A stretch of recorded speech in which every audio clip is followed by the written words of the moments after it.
కేంద్రంలో BRS party కీలక పాత్ర పోషిస్తుందని, కేసీఆర్ ప్రధాని అవుతారని, పీఎం అవ్వడానికి అన్ని అర్హతలు ఉన్నాయని రాజ్యసభ సభ్యులు వడ్డిరాజు రవీంద్ర చెప్పారు. కేసీఆర్కి అన్ని అంశాల మీద లోతైన అవగాహన, పాలనా అనుభవం ఉందని, దేశంలోనే తెలంగాణను నెంబర్ 1గా చేశారన్నారు.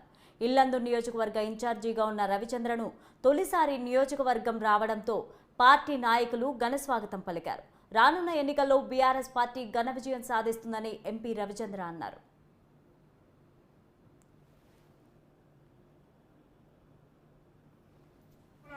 కూర్చున్నారు, మీ దగ్గర సైనికులు లేకుండా చూస్తూనే ఉండండి.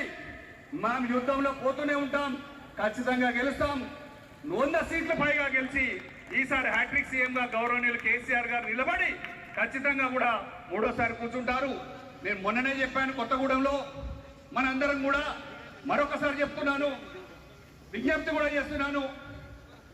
ఈ అభివృద్ధి ఏ రాష్ట్రంలో ఇక్కడ చూస్తున్నటువంటి ఈ ఇల్లందు గతంలో నేను 20 ఏళ్ళని చూసుకుంటూ వస్తున్నా. ఏదో ఒక జిల్లా హెడ్ క్వార్టర్లో అతి కష్టంగా డివైడర్లు, సెంట్రల్ లైటింగ్ ఉండేది గతంలో, గత పాలకుల మధ్యలో.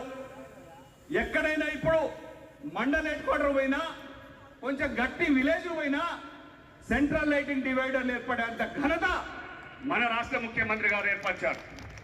ఎప్పుడైనా విన్నారా ఒక నియోజకవర్గానికి 1600 కోట్ల రూపాయల నిధులతో ఒక ఇల్లందు నియోజకవర్గం అభివృద్ధి ఎప్పుడైనా సాధ్యమైందా?